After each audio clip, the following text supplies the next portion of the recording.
Welcome, welcome, welcome. This is Edna White, your host of Keeping It Real on Purpose. And we are so excited to be here today. I am so excited. And audience, you guys know me. I get excited about everything. But this guest right here is going to give me the fortitude to really embrace a subject I don't like talking about, but I'm going to love talking about it with him. His name is Stephen Graves. He has so much to offer to us today, and he's going to talk about politics. But I want him to introduce himself because there's too much. There's too much. I might miss Stephen. I'm sorry, Stephen, not Steve. Stephen, how are you today? And welcome to the show. I'm excellent. Thank you for having me. I feel blessed and honored to be a part of the show during the holiday season. I know, so that's been fantastic. To introduce myself to your guests, obviously, I'm Dr. Stephen Graves. From the Oklahoma State University Department of Political Science and the Center for Africana Studies. I hold a PhD in political science from Howard University in Washington, D.C., a prominent HBCU. So I'm very proud of that, and my mom is too. So I want to make sure I shut that out. You My better main say that. That's right. I do a lot of, again, main research in Black politics, Black political voting behavior, and Okay. political ideologies, American government, and blessed to be here. I'm really thankful and grateful. Hmm. I am so glad to hear that you have so much experience in all those areas. I really want to take the first thing that you took apart, that you said first apart. Okay. Share with us being part of Black Africana Studies. Share with us your experience with that. It's always been a kind of an up and down kind of relationship. Obviously, as a Black person going through, grad school and undergrad, my parents really kind of raised me to be somewhat conscious of Black history and kind of where we are.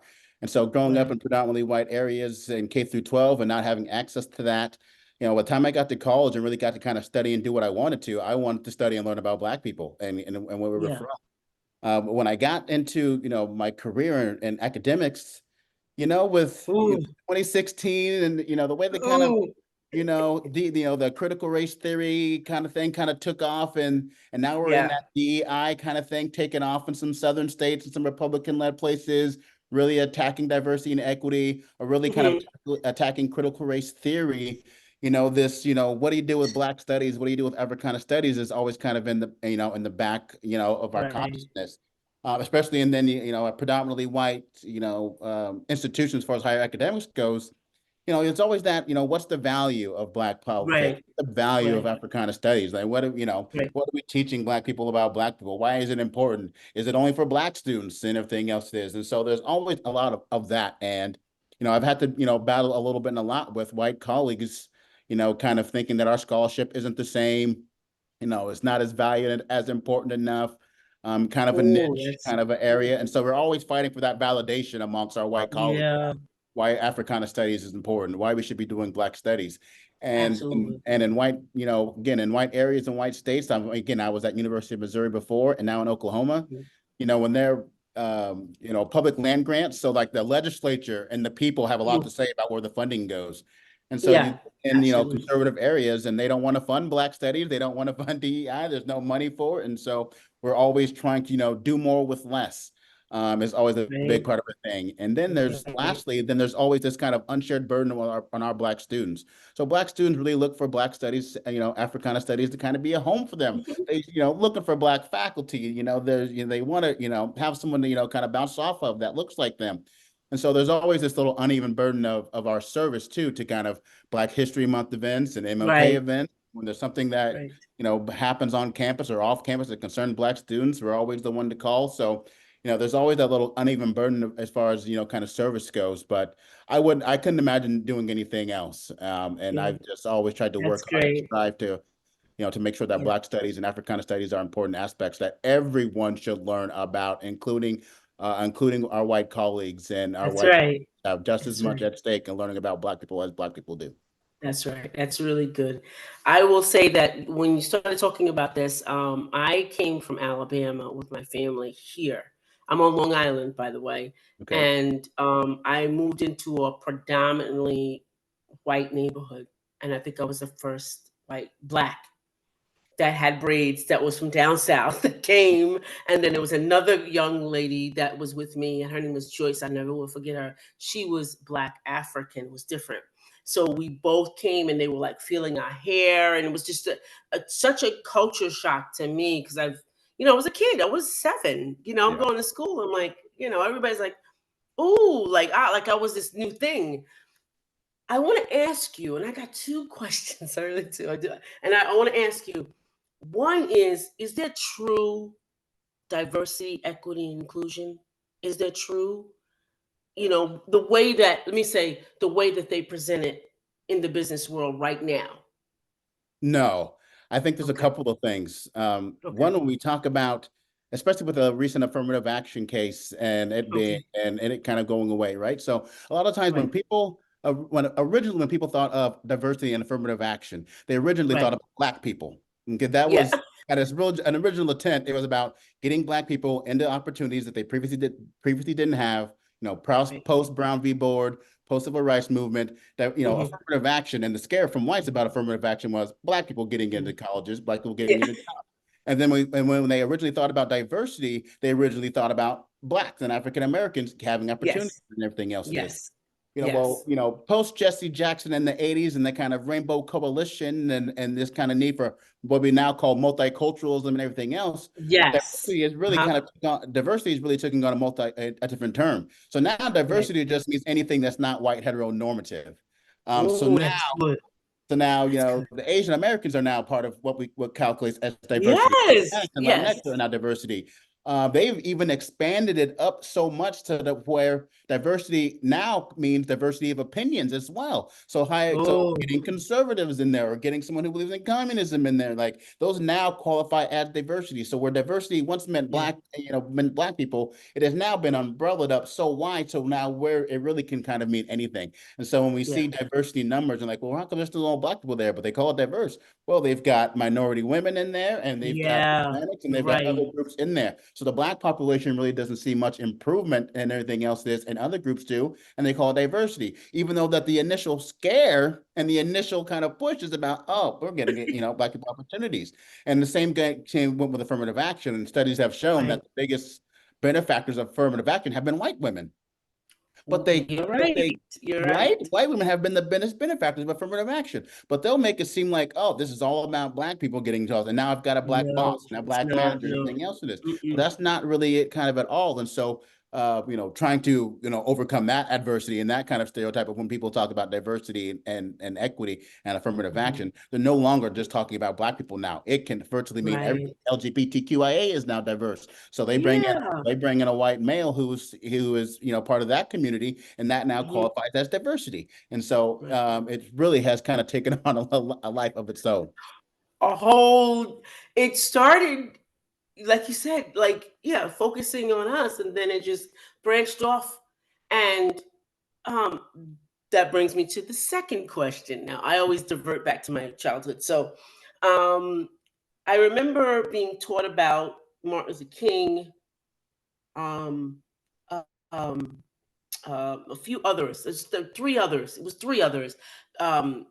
What's his name? Oh, Frederick oh Douglass, my goodness. probably. Yes, Yeah. yes, and Moses. What can I think? Marcus Like the girl Garvey. talking. Yes. Oh, that no, that wasn't Oh, even brought up. that's way too extreme.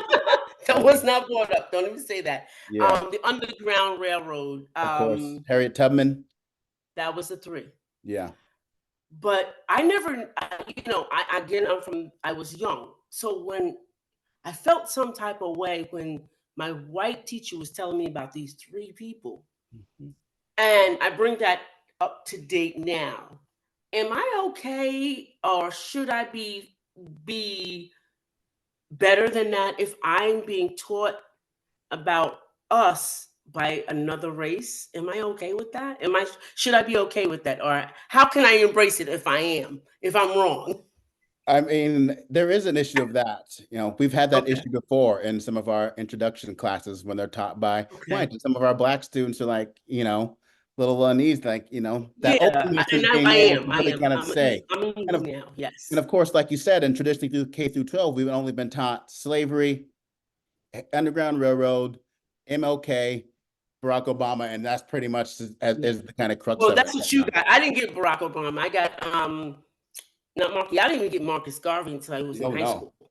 Yeah. No, Frederick he was Douglass. like Yeah, he was slavery, banned. Frederick Douglass. Marcus Garvey was banned. Yeah, yeah. Um, Civil so War. yeah, it was And then let's move on right into the civil rights movement and yeah, MLK. And so yes, the problem yes. with that is that yes, there are so many more important, prominent people that contributed so Okay. much to Black life and African American life and where we are. And Mhm. on top of that, what we've been taught and kind of learned about the people that we are, is tainted in many ways as Oh, well, absolutely, because totally. it's a narrative and a story that they really want to tell, Right. and it's usually one about peace and reconciliation and good, happy Blacks who have kind of Yeah, contributed to that's right. the Yeah. American story, and there's not much Yes. attention in there and whatnot. Because the history really of African Americans, especially politically and in this country, is really one of polarizing kind of polar opposites. There's always been this kind of faction that says we can make this work in America, right? We're just going to hold the founding fathers accountable. We're going to stick to this Constitution. This thing can work, okay? But then there's always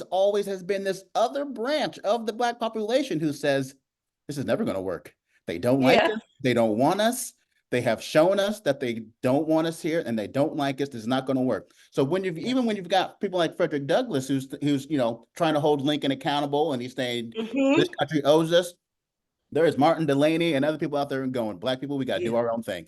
This thing is not going Yeah. to work. They don't like Yeah. us. Let's build our own institutions and let's kind of just, and kind of do our own Right. thing. And that is Right. controversial, even, further down the road, post Reconstruction and everything else it is. Booker T. Washington, W.E. Du Bois is saying, hey, Mhm. let's fight for Black inclusion and Yeah.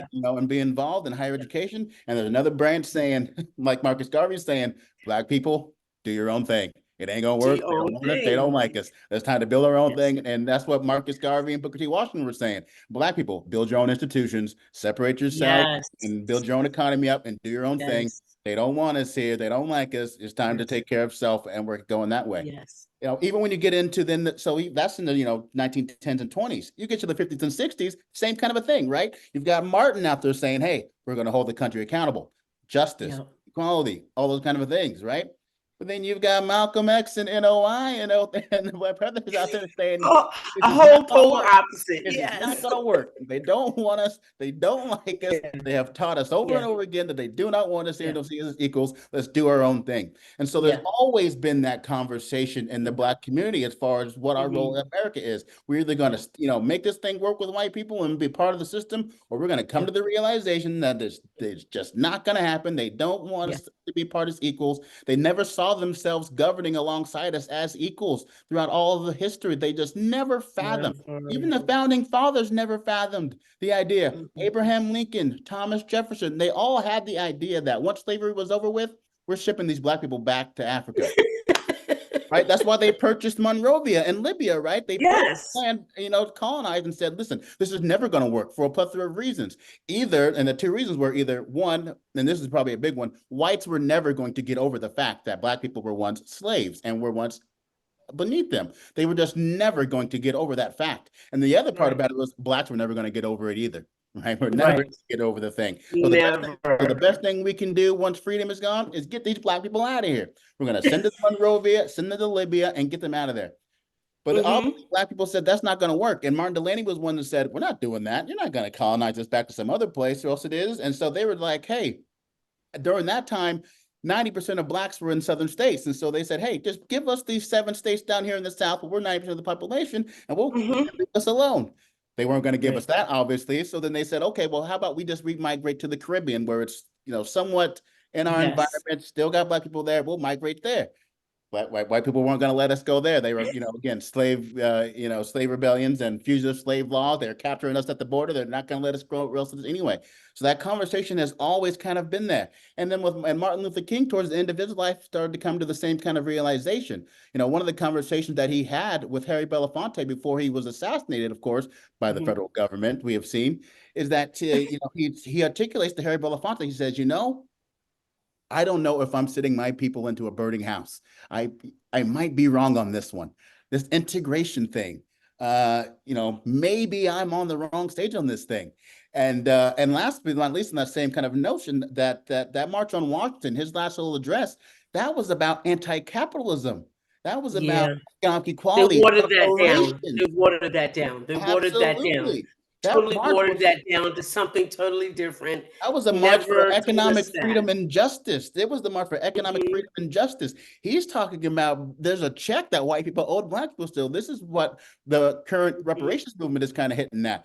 Yes. MLK knew that whites were getting an unfair advantage. They owed us for our Right. freedoms that they were getting.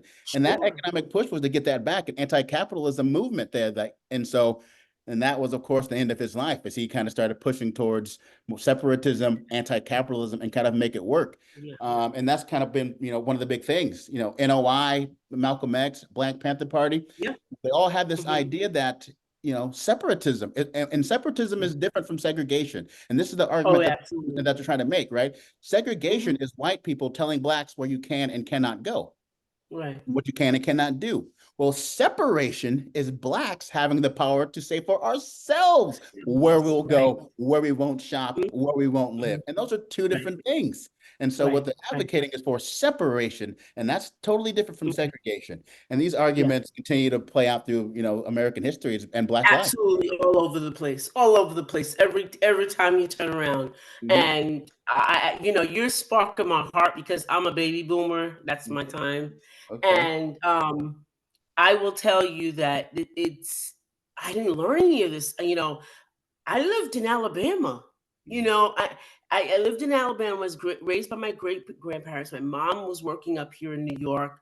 When I finally came up here, it really was a culture shock. I was like, my great grandfather was one of the first free slaves in Alabama who owned his own property, was taking his whatever he farmed to his own to the markets. So he was doing a lot of that. I saw all of that like that. Maybe that's why I got the entrepreneurial spirit. But I saw all of that, and then when I got here, I was like, I was totally confused. I didn't know how to act, and I always say to everybody, "So glad I was born where I was born."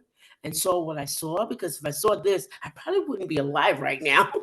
because my mouth would have got me a whole lot of trouble, right? Mhm. Yeah. But what you're sharing right now is so exciting to me, to hear what you know. And I want to, I was feeling this stuff. Mhm. Every time I have a guest on, audience guys, I always say it's for me, it's for me, it's for me. But this is really for me because I feel this way, what you're saying, and I don't know how to put it in words, and I just go with my feeling, I Yeah. go with it. So I wanted to say this to you and ask you this question. So where we are, the town always kind of puts on these gets us all together, right? And pulls every leader from the communities, pulls us together, and they do this like a Kwanzaa, or in February do like a MLK walk. The last time I went to one was 1990 something, and I had bought my Sunday school children, about 30 kids there, and I felt some type of way, and maybe you can help me. Mhm. And I was walking them in, and I remember seeing like they had like all the white dignitaries, the officials, the politicians sitting up front that gave us this money to give us, and I'm saying this facetiously, that wasn't really true, watermelon chicken. Mhm. And so I hear them, and I'm sitting on the side. I hear them saying, "Look how beautiful they look." And it disturbed me. I was like, "Are we on like a parade or something?" And when I heard them kept talking like that, it disturbed me. So I kind of got up and I was like, I grabbed the kids, just everybody hold hands. I had 30 kids. We walk out. So they're like, "Where you going?" I was like, "I won't parade around for anybody." Like, and I never went back. I To this day they ask me, I don't go back. I feel that if you're going to do that, give the money to us. Let us as a community decide what we're going to do together, instead Absolutely. of parading at your front, in front of you at your town hall, Mhm. or where you want us to be, and you guys are sitting like you're at a concert. Right. How do you feel about those types of, I guess things that they do, whatever that is? But how do No, you I think feel? you're absolutely right. And that happens so very often. A couple of things. I would really kind of say two things. One is the kind of pageantry about what you're talking about when they Right. invite Black communities into these places to give some kind of performance or discuss Kwanzaa and everything else like that. It's really about pageantry, but it's also about absolving them from having to actually do anything real tangible to change the material conditions of Thank Black people. you. It's like Thank you. we do this in place of doing what you actually, need and what you actually, Right. to prove your life. I think I hearken this back to the Juneteenth thing a couple of years ago when they decided to declare that a national holiday. Black people never asked for Juneteenth to be a national holiday. That We election never came out. did. We talked about Never. we talked about police brutality reform. We talked about criminal justice reform. We talked about voting rights. We talked about reparations. We talked about student loan forgiveness. Those are 5 things that Black people were talking about during that whole time. And now nobody said We anything never about asked for Juneteenth. Juneteenth. They didn't address No. any of those issues, but then they turn around and give us Juneteenth and they say, see, Right. we gave you something. We gave you Thing, something. we gave Yeah. you something, right? And they want us to be Yes. celebratory and be grateful and thankful for having that. It ain't even, Right. but the holiday, everyone gets the holiday off. So it's not even just celebrating Black people. Everyone's getting that day off. So it's not Thank even you. so it's not even Thank benefiting you. Black people directly and exclusively. So No. that's part of No. it is they want to absolve themselves from actually having to actually do anything. And it's really just Right. about kind of the pageantry of it and just celebratory and being able to kind of gawk and make Black people feel like they've actually given them something Right. non-material because they don't want Yeah. to actually address and look at real Oh, I material love issues. this. I love this. I love it. I love it. I love it. So I will tell you that that's how I feel.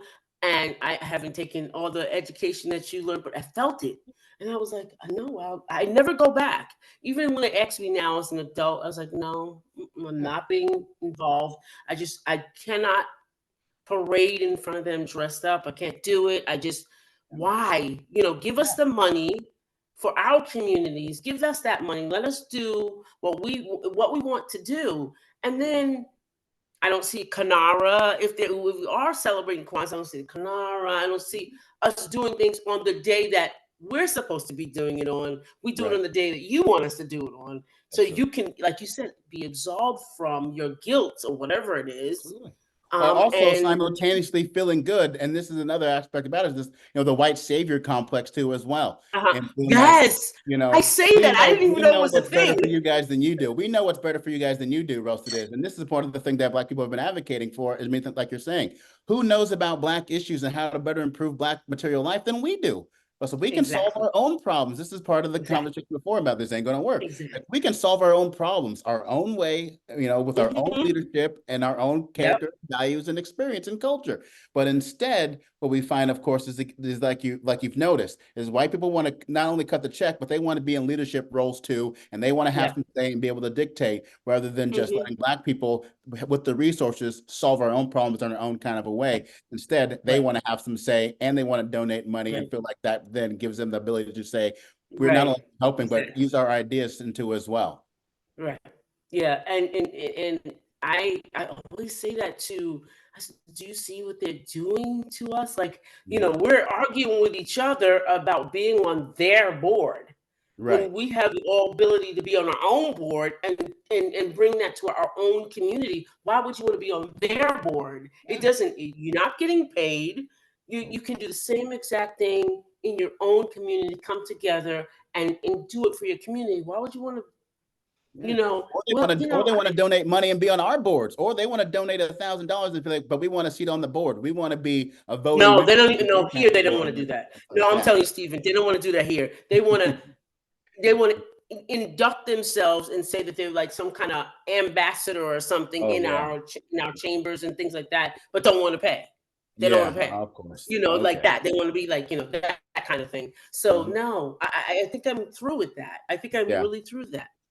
I absolutely. I we we had in the past, and I just recently actually, where they started to divide the black line, because one area of our town has like a district, I think District 6 maybe, has the majority of black people. So they started to chop us up, chop us Mhm. all up and give us to this part and give us to, redistricting. They started to redistrict our voting areas, which Absolutely. brings me to what I really want to talk about is black Yeah.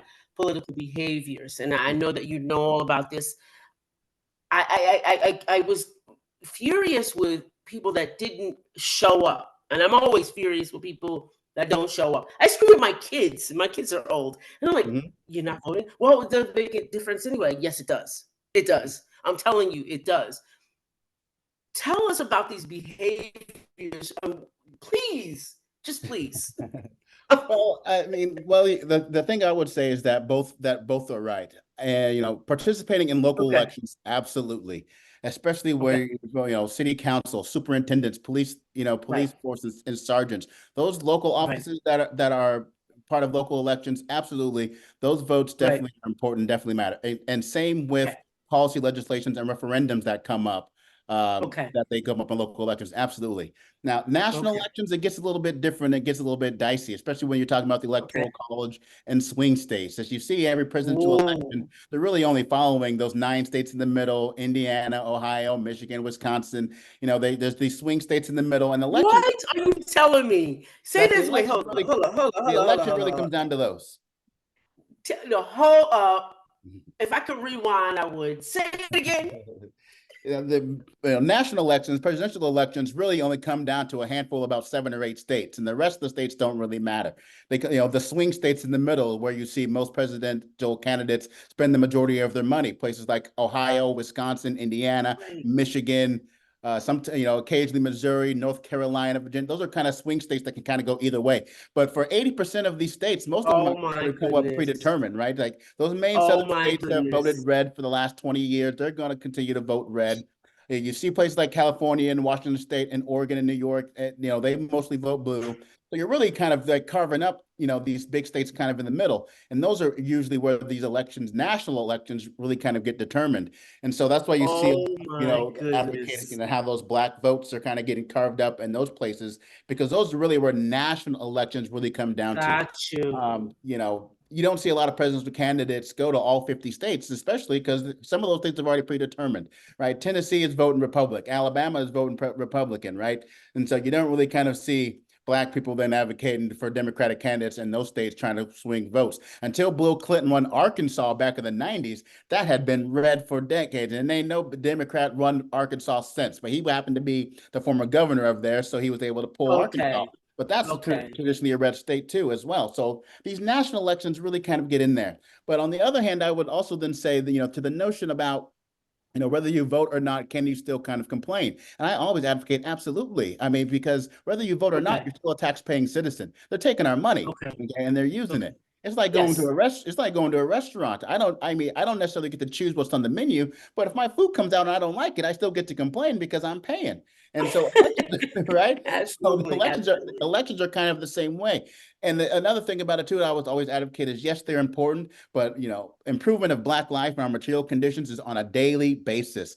You just can't show up every Super Tuesday in every election and think that the civic duty and improving our lives stops and ends there. Mhm. The majority of improving Black life really starts at home and starts locally. Loving up on your Yes. family. Do you attend PTA meetings? Do you go to student council meetings? The rest is when you're for your children, and Yes. what's your opinion there? That's really kind of at the heart of where improvement kind of comes. But we kind of get into this idea that I'm showing up on Tuesday and vote, and now my job is done, and let's see what happens with Right. Black life. But there's just so much more to Right. that. So again, I would harken for that you're both kind of right, that these local elections are important and everything Okay. else, but we can't Okay. get so bogged down into thinking that that's the main way to change our lives, when there are things that happen daily, in our family life, in our communities, that are much more important, and Got that you. can Got contribute you. down the line for real. Yeah. Got you. I love what you said about you spending some time if you have children with the PTA. Yes. Because I was an advocate for that. When I walked down the hall, they knew exactly who I was. Mhm. I was not playing. I was Mhm. not playing. Yes. What am I coming here for? And I advocate that way, even for my children. I was when I had my children, I was going into a district that was all white. Mhm. That did not like my kids were like with blacks. A Yeah. handful of blacks, maybe 5 or 6 blacks. Mhm. And I stayed in the school. You're not going to do just anything you want with my children. No, you're not. You're not going to just.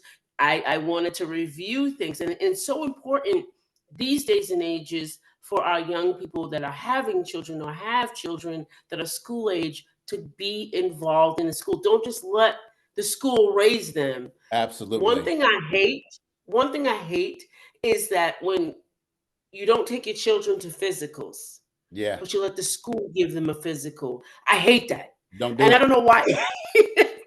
I'm like, don't do that. That they can do anything to don't Yeah. no, that's not allowed. Yeah. You have when you start handing over your child like that, that tells Mhm. me now you're handing them over indefinitely, no matter what they do. You're handing them over.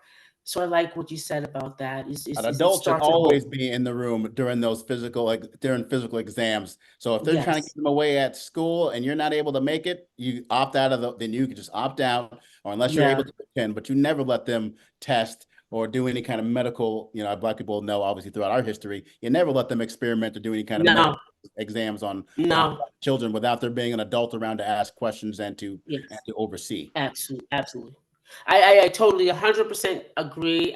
When I they asked me about that when my kids are small, I was like, all I thought about is remember seeing movies of the military men going in and just being examined any Yeah. kind of way, and I was like, oh no, not my children. Tuskegee. Yeah, the Yeah, Tuskegee I thought about that. experiment. I was like, oh no, like you're taking Right? their DNA and doing whatever you want with it. Oh no, Yes, I'm not Henrietta there. Oh Henrietta Lacks, no. absolutely. Henrietta Lacks, and they're Yeah. pulling her DNA out of there and using it for polio. Yes. No compensation, no heads up, no Yes. nothing, just Yes. experimenting on Black people, most it is unknowingly. And so, again, when COVID came out, they're wondering why all these Black people are skeptical of COVID. Well, we've seen what you've done to Black people before. And so we're, Absolutely. shooting us up with what? Absolutely. There's always going to be that skepticism of African Americans in the Yeah. medical system because of that Yeah. history of the Tuskegee experiment and Yeah. Henrietta Lacks and the kind of in the HALOC gene. And I was working for an agency and they always wanted me to help them dispel that myth that there's nothing to be afraid of. And I always said no. And I Yeah. don't know why.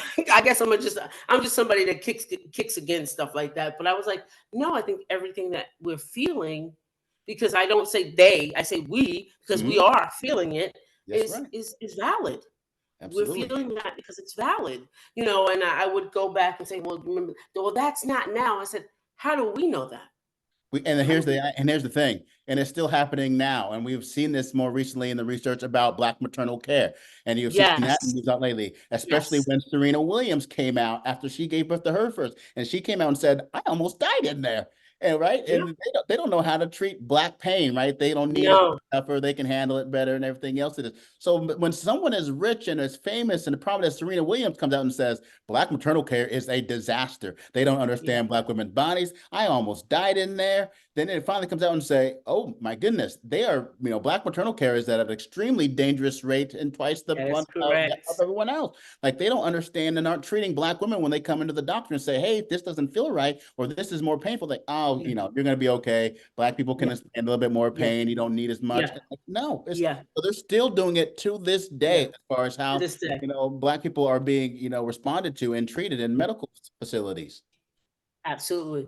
I went to the doctors and it was concerning my cholesterol, and Mhm. my the doctor said to me, he asked me this question. He said, "Are you on any medication?" I said, "No." He said, "No medication." This is how he did to me. He did like, Mhm. "No medication." I said, "No." He said, "You almost 60. No medication." I said, "No. I do everything I'm supposed to." So they did the blood work, and as he came back, he says, "Well, you have problems breathing, I said, yeah, because I had a car accident and had collapsed lungs. And I explained that. I said, if you Mhm. would have read my record, you would have known that. So, and then he says to me, well, your cholesterol is I guess, notches from whatever number, I forget the number, Mhm. um, that we have to give you medication. I said, well, I said, what? I said, according to my history or according to like, what is it according to? So Yeah. he says, well, it's according to our, I forgot what they said, the thing that they do, according to our whatever they do, and they did all these people, 100 people or whatever, and this is what Yeah. they come up with. I said, well, how many were Black and how many were Caribbean, how many were, and I started to break it down. He's like, Yeah. no, that's besides the point. I said, no, it's not. I said, because No. you're talking to Edna. I was like, you're talking to Edna. So Edna needs to know by her lineage how many of these people that were surveyed, that's what it is, Yeah. that survey, how many of this survey that were like me. Hmm. And so he says, well, it'll save you a heart attack in 10 years. I said, 10 years? So 10 years? I said, so what is it doing to my body in general? Oh, he said, Right. yeah, by the way, you have to get your liver tested every 6 months. I said, what? I said, no. I said, Yeah. no, that won't happen. And they were arguing with me. And then they would send another doctor. You got to go to this doctor now since you're refusing this. I said, Hmm. God, and finally, the last doctor I got to, he says to me, you gotta take, I'm gonna give you another pill. I know the other ones didn't work because you responding negatively. Literally, it tightened my body so bad my son had to come get me Yeah. out of the bed. And I was like, there's no way I'm taking this medicine. There is no way. I had muscle spasms everywhere. I Yeah. was like, I don't care. Second, third, fourth, fifth pill, I'm not taking it. That's And right. so he's like, you got to take this. I said, no. What you should do for me is send me to the less invasive, Hmm. maybe genetic testing, Yep. maybe nutritionist. But you There you haven't go. suggested anything. You went straight to the pill. Yep. And I said, if I'm having an allergic reaction to this, I'm going to have a allergic reaction to the third pill. I'm not taking any of it. Hmm. So they're very. You have to advocate for yourself, but Absolutely. what I'm saying to you is the doctor was so mad at me. I Yeah. couldn't believe how mad at me he was. I said, Hmm. he's like, well, just have a good day. I said, well, you know what? When you walk out this door, plan not to be my doctor anymore. Plan Right. not. Don't. I said, you're not for you to be mad at me because I'm advocating for myself is beyond me. I Yeah. don't get it. And Hmm. I said, so when you walk out the door, you're not my doctor any longer. Find me somebody else. That's right. So advocating for yourself, it's happening now. It's Yeah. happening so much now. I can't even understand it Hmm. that And there's they a would lot of go more to holistic people are finding out more holistic, natural ways that they can right. to get healthy instead of, like you said, have you thought about a nutritionist? A lot of the time, this stuff is in our diet and things that we're consuming and putting into our bodies that we're not knowing about. Right. And believe you Right. me, if you've made it this long without being on prescriptions and being in pharmacies, you'll be all right at this day and age. And there's other ways of going about it, and there's no Yeah. good intention on Yeah. getting on those things now.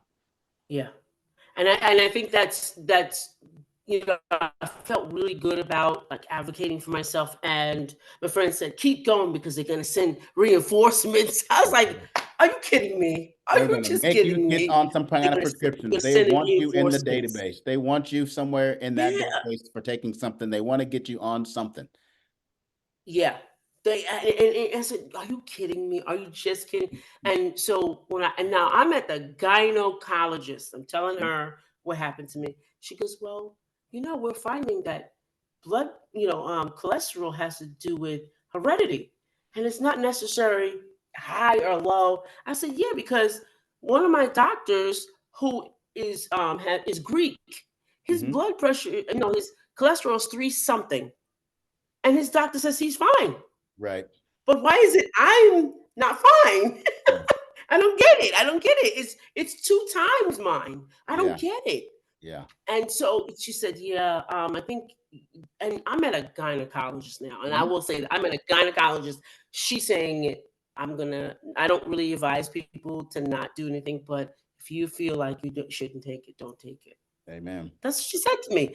She's on the other end of my mouth, okay? Right. Yeah. Absolutely. That's So I empowering. knew. Yes, it's empowering. I was like, okay, then I'm doing the right thing because I'm telling her is because she's asked me anything different, and so I'm telling her. She goes, "Well, we're finding now it's heredity. It's not really dangerous as we Mhm. see it." And she's explained to me, she goes, "I'm not telling you not to, but advocate for yourself the best way." And that Right. made me feel like really good. I was like, okay, so Yeah. this is it. All we're saying, audience, is advocate for yourself, guys. Do Absolutely. that for yourself. Fight for yourself. Fight for your Do your own children. research. Oversee Do your your own children. Yeah. research, and look Yes. into things yourself. Always look into things, for yourself instead of always just taking what you're told at face value. Absolutely. Absolutely.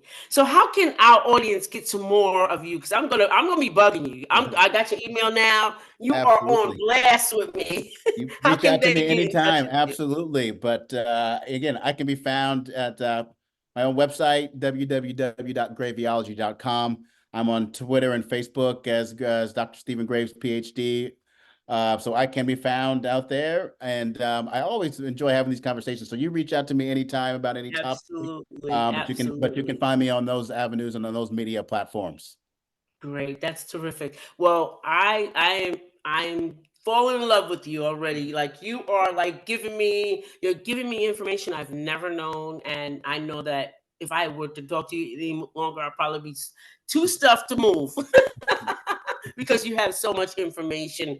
Audience, you have to get in touch with Stephen Grips. You really do because I think he has a wealth of information and I'm going to stay in touch. So, is there Absolutely. anything you can give our audience, last words, what you can give them to on any subject that we talked about, because we talked about a lot. I know the end of the year is coming up. It's a big election year in 2024. I would just advise your audience, especially be careful out there in this next year coming up. It's a big election. These supporters are going to be on big edge, and they're Yes. going to be very bold this year. They see this election as the end all be all for that side, for that Hmm. Trump side, and for those anxious sides. So be on our best lookout, support one another, Yes. love one another, hang in there tough. It's going to be a very, very dicey year. Be careful of the rhetoric. Be careful of the provocation on the other side. They're taking this one very seriously. Right. So be careful out there and be mindful and support one another and love one another for sure because we're going to need it Absolutely. between now and November. Absolutely. I want to thank you for being here, Stephen. You have been a wealth of knowledge and total excitement. I love it. I love when a person could share something that usually is boring, Mhm. exciting. And I know that you've done that today for me and my audience. And we're going to have you back, and we're going to have you in other platforms that you can share this wealth of knowledge to our communities. Thanks again. And this is Edna White, your host, saying goodbye for now, and my guest, Stephen Graves, saying, we'll see you next time. You bet.